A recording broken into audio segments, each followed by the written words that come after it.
voilà, il est arrivé enfin. Clément Barguin, bonjour. Bonjour Anthony, bonjour à tous. Vous avez passé un bon week-end? Très bon week-end, reposant. Reposant, oui. En forme pour attaquer cette semaine. Vous aviez des cernes vendredi, vous n'avez plus rien aujourd'hui. Bah oui, ça fait du bien de dormir. Bon, dans un instant, la radio libre, Clément Barguin et notre face-à-face à 12h40. Et oui, notre face-à-face, ce sera avec Sarah El Haïry, la haute commissaire à l'enfance. On reviendra bien évidemment avec elle sur la décision du Conseil constitutionnel qui censure l'interdiction des réseaux sociaux aux moins de 15 ans. Et puis, vous, au 0826 300 300, vous nous appelez, que ce soit sur la question de l'interdiction des réseaux sociaux aux mineurs de moins de 15 ans, ou encore sur la venue, dite voyage officiel de Sébastien Lecornu. Le Premier ministre est en déplacement en Gironde et au Porge également. Vous nous appelez au 0826 300 300 pour nous dire ce que vous en pensez. Est-ce que ça va changer quelque chose à votre quotidien? Est-ce que vous trouvez que c'est un déplacement juste de communication? Eh bien là, réagissez, vous nous appelez. Jérémy vous attend au standard de Sud Radio. On va aussi faire un point sur la situation de cette visite en Gironde de Sébastien Lecornu avec Louis Randazzo dans un instant. Mais avant cela, on va accueillir au standard Olivier du CIO de Assureland. Bonjour. Oui, bonjour. Alors, merci de prendre le temps de venir nous parler. Vous vouliez réagir justement sur la venue de Sébastien Lecornu en Gironde et sur ses annonces. Bon, après, c'est le rôle du Premier ministre un peu de porter la voix des sinistrés, et on voit bien, vu l'importance des dégâts, que l'attente est immense, d'accord. Or, ce qu'on peut constater, et c'est factuel, c'est que les assureurs n'ont pas attendu des déclarations pour déjà s'engager, d'accord. Il y a des engagements qui existent déjà, puisqu'ils ont prolongé déjà la déclaration de sinistre jusqu'au 31 août, alors qu'on a normalement 5 jours contractuellement pour faire une déclaration en cas d'incendie. Donc là, c'est prolongé jusqu'au 31 août. Et ils ont également pris en charge, même pour les personnes dont les habitations n'ont pas été endommagées, les frais de relogement pendant les évacuations des zones. Donc voilà, les assureurs sont mobilisés. Après, il y a un temps incompressible. Il faut que les experts se rendent sur site, sur place, pour faire un chiffrage du montant des dégâts. Ensuite, ils vont rédiger un rapport, faire un chiffrage, le transmettre à l'assureur, et ensuite l'assureur pourra verser les premiers acomptes d'indemnisation pour commencer les travaux de reconstruction. Ouais, mais et malheureusement, si vous voulez... Oui. Pardon, du côté des professionnels, ces questions d'assurance, là, elles font doucement rire, parce que on a eu des témoignages, notamment sur Sud Radio, de professionnels qui avaient en exploitation un restaurant, un hôtel, etc., qui ont été obligés d'évacuer, voire même de fermer administrativement, parce qu'ils étaient dans la zone, mais pas directement concernés par des indemnisations à la reconstruction. Eux, ils ne peuvent pas faire valoir la perte d'exploitation. Alors, le cas douloureux, justement, c'est en effet pour les professionnels, d'accord, qui n'ont pas été touchés par l'incendie, oui, et pour certains, ça a été jusqu'à plus de 10 jours d'inexploitation. Ouais, tout à fait. Ouais, tout à fait. Mais dans les contrats d'assurance perte d'exploitation, dans la majorité des contrats, il y a des contrats qui existent, qui prennent en charge, même si vous n'avez pas eu de dommages directs, mais dans l'immense majorité des contrats, la perte d'exploitation ne joue qu'uniquement s'il y a un dommage matériel. Donc c'est là où, si vous voulez, les pouvoirs publics ont un rôle à jouer, parce que l'indemnisation ne pourra venir que du gouvernement, que des pouvoirs publics, justement, pour ces cas-là. Parce qu'en termes d'assurance, si vous n'avez pas eu de dommages directs, alors il y a quelques contrats qui existent qui permettent de couvrir ce type d'événement, même si vous n'avez pas été touché, mais le contrat perte d'exploitation, on va dire classique, ne couvre pas, en effet, s'il n'y a pas eu de dommages directs. Comment on pourrait se protéger à l'avenir de ce genre d'incident? Parce que on a le cas des inondations, on a les incendies, on a l'impression quand même que les épisodes de catastrophes, qu'elles soient naturelles ou d'origine criminelle, se multiplient. Ça va malheureusement pas aller en s'améliorant, en avançant dans le temps. Qu'est-ce qu'il faut qu'on fasse quand on est professionnel sur le point de vue de ces contrats d'assurance qui, en plus, vont voir les primes augmenter? Bien sûr. Alors, le vrai sujet par rapport à ça, c'est la prévention et de la fin de la reconstruction à l'identique, parce qu'il y a une obligation légale pour les assureurs de reconstruire à l'identique.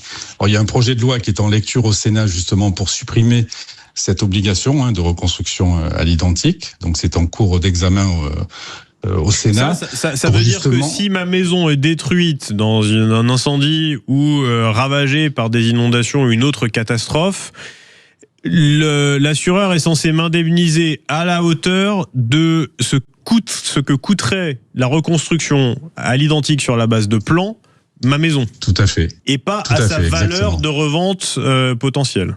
Donc, non, bien sûr, c'est vraiment l'assureur est là pour vous remettre en l'état où vous étiez avant la survenance du sinistre, hein, d'accord, ouais. Ou en reconstruction à neuf si vous avez une option de reconstruction à neuf. Hein. C'est ça le principe. Mais si vous voulez, il faut déjà donc en matière de prévention peut-être repenser l'aménagement des forêts, faire en sorte que les plans de prévention incendie soient respectés, hein, puisque vous avez une obligation de débroussailler suivant les communes à 50 mètres, voire à plus de 50 mètres, hein, selon les zones.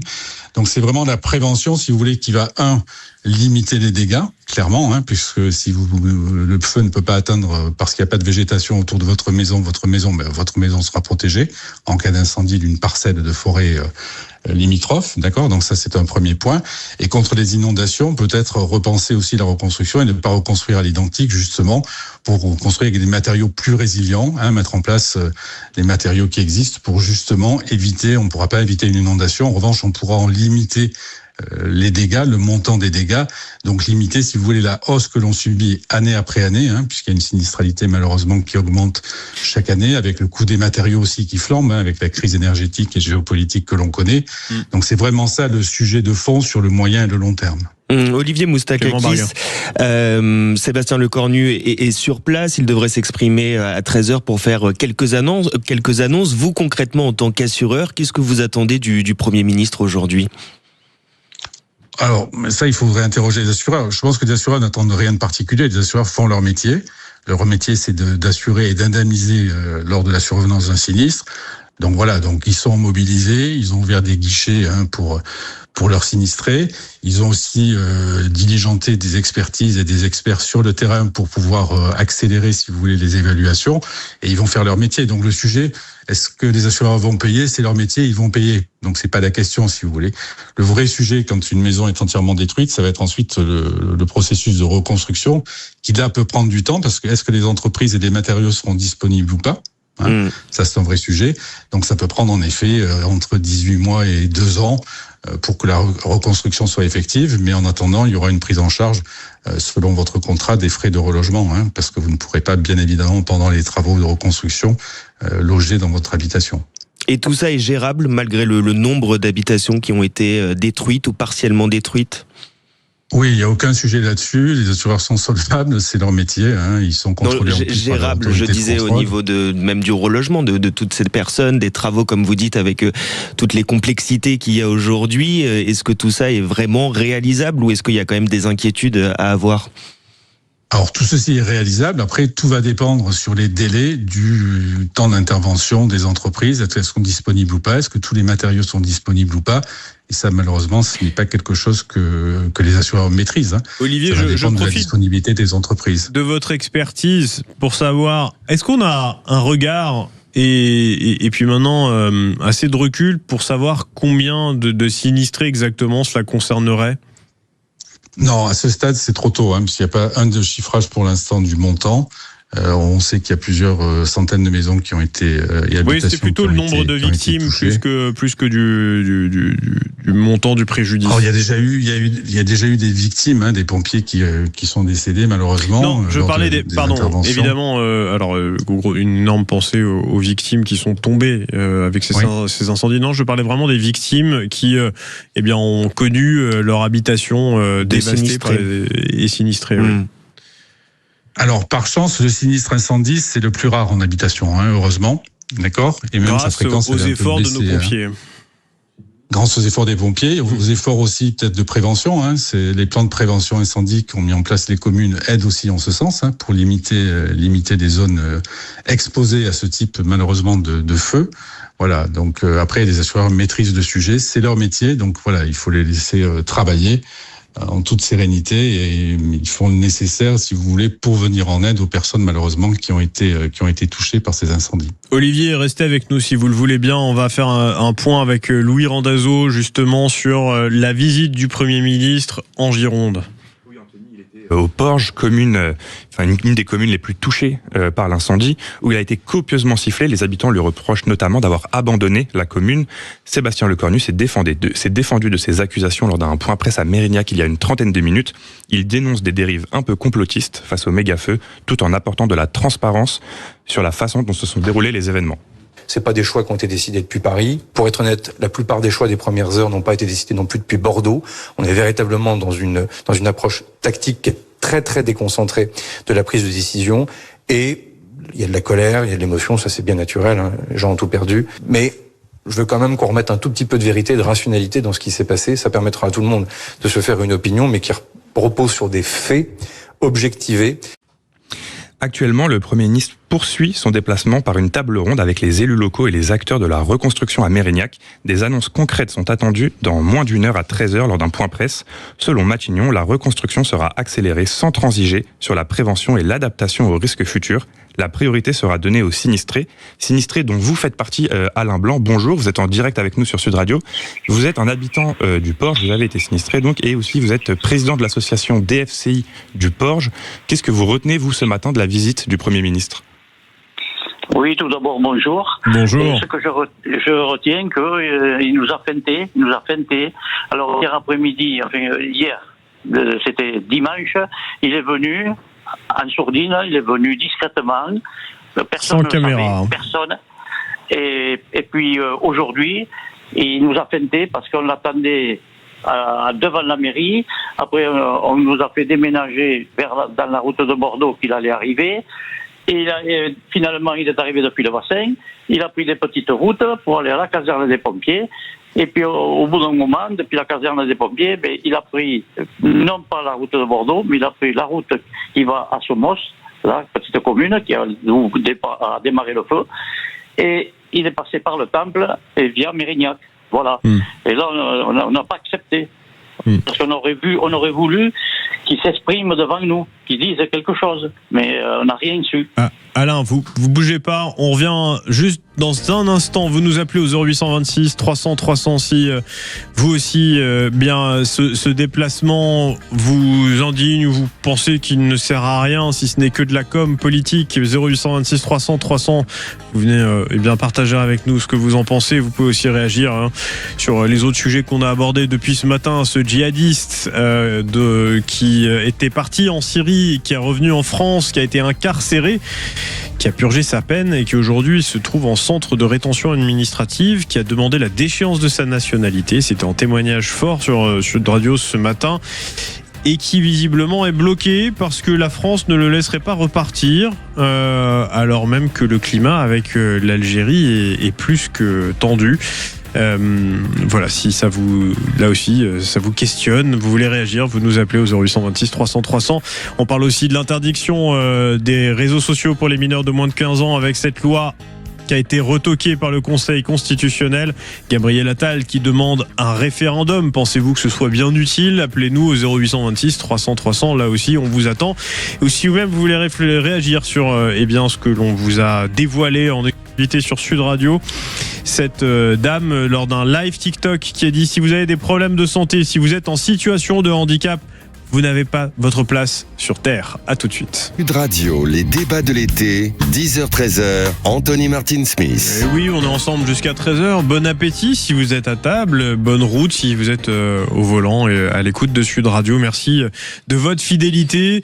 Merci aussi de vos appels, parce que vous êtes nombreuses et nombreux à nous appeler au 0826 300 300, comme Alain qu'on va recevoir dans quelques instants. Christophe également qui nous appelle.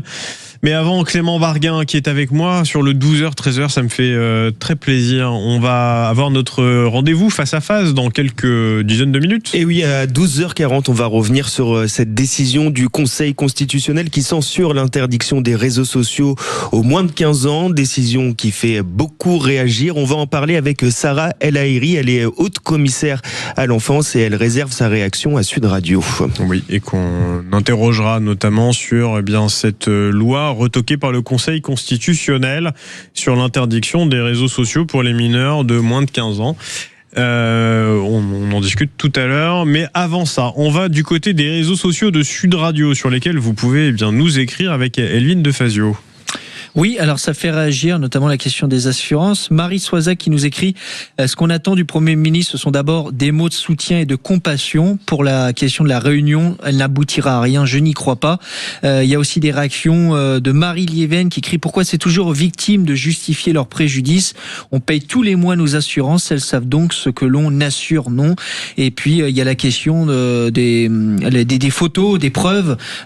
Certains remettent en question, notamment certains disent qu'ils ne seront jamais indemnisés à la hauteur de ce qu'ils ont perdu. On connaît notamment les assurances. Et puis la question de reconstruire à l'identique. Votre invité parlait de reconstruire à l'identique. Brigitte Pelletier qui dit et comme les plans des habitations, les photos et autres preuves ont brûlé dans les incendies, ils vont se baser sur quoi pour reconstruire à l'identique? Voilà, c'est aussi ce que disait une invitée sur Sud Radio, qu'il fallait de plus en plus avoir recours au cloud. Vous savez, c'est ces systèmes numériques où vous stockez vos données en ligne et essayez d'avoir le maximum de choses dématérialisées pour pouvoir y accéder n'importe quand, n'importe où.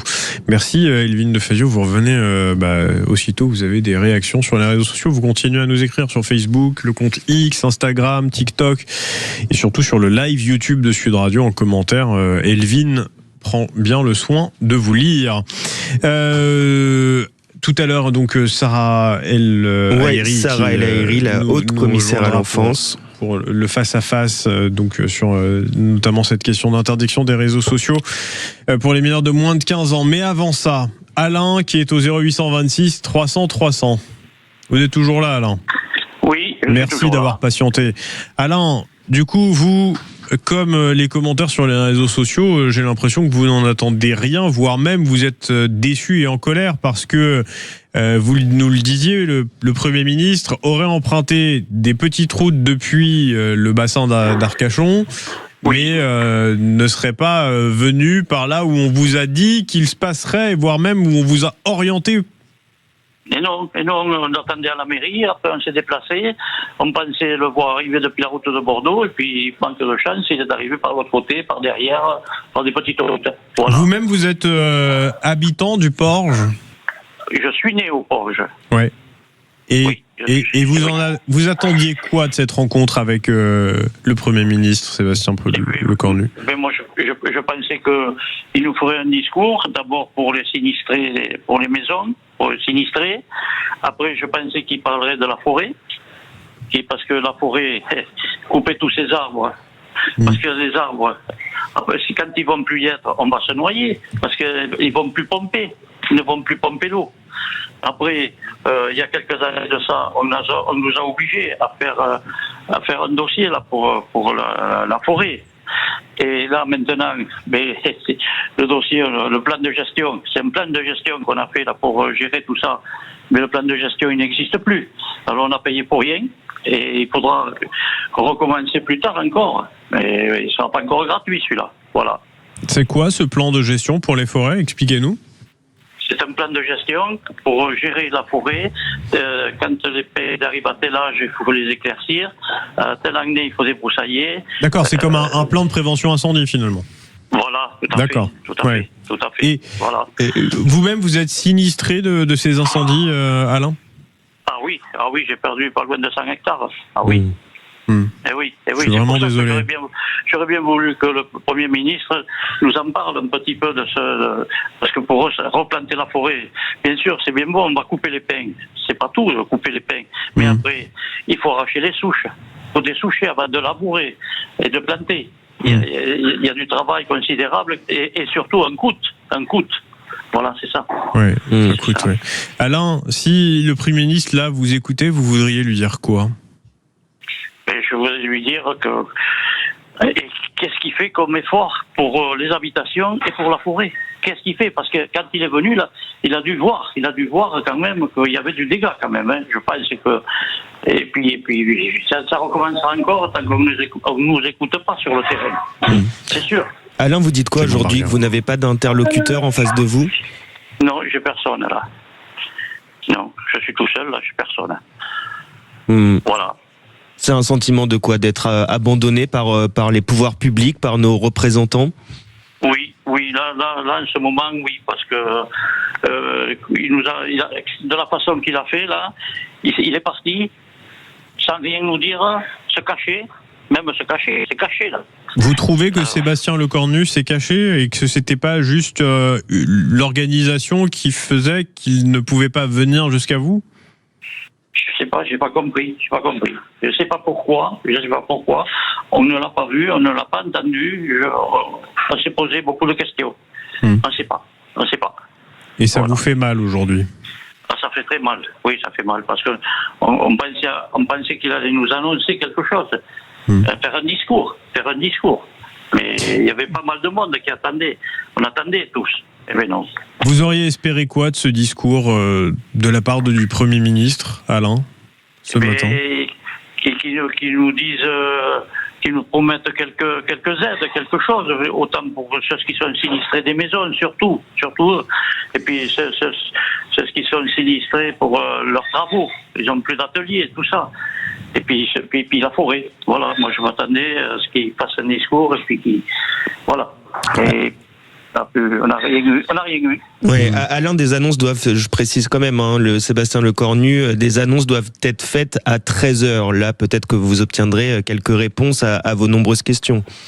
Peut-être, on espère. En tout cas, en plus le bois va se vendre pas cher. Il a plus la même valeur. Ouais. Il a plus la même valeur. Et puis il va falloir le couper rapidement parce que les petites bêtes vont s'y mettre au bois là. Oui, bien sûr.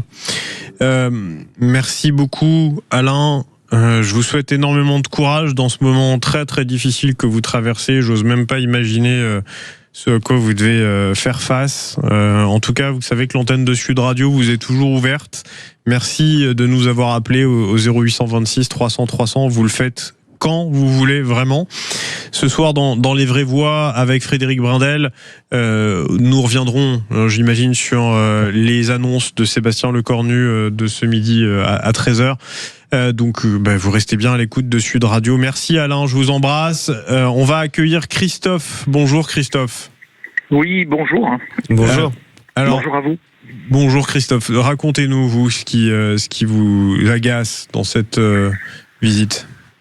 De toute manière, ce qui m'agace, oui et non. Enfin, moi, j'attends rien de personne ni des politiques de toute manière, parce que aujourd'hui, on sait très bien que c'est de la com, c'est de la communication, c'est histoire de faire parler, d'utiliser encore certaines situations pour pouvoir exister.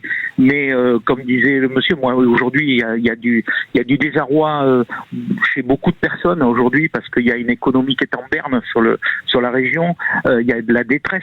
Moi, quand j'entends ce monsieur précédemment là, qui est exploitant forestier, qui a perdu énormément, et c'est vrai que il y a personne vraiment qui se tourner, voilà. Mais c'est pas que, c'est toute une économie. Il y a énormément de commerçants aujourd'hui, d'artisans, des gens qui ont perdu énormément leur outil de travail.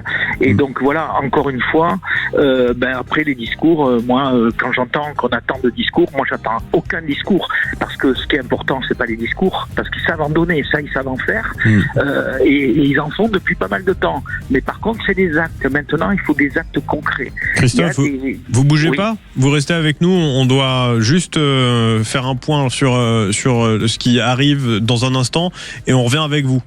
Clément Barguin. Ouais, 12h40, on reçoit Sarah El Haïry, la haute commissaire à l'enfance, pour revenir sur cette décision du Conseil constitutionnel qui censure l'interdiction des réseaux sociaux aux moins de 15 ans. Christophe, restez avec nous, vous aussi, à l'écoute de Sud Radio. On revient tout de suite.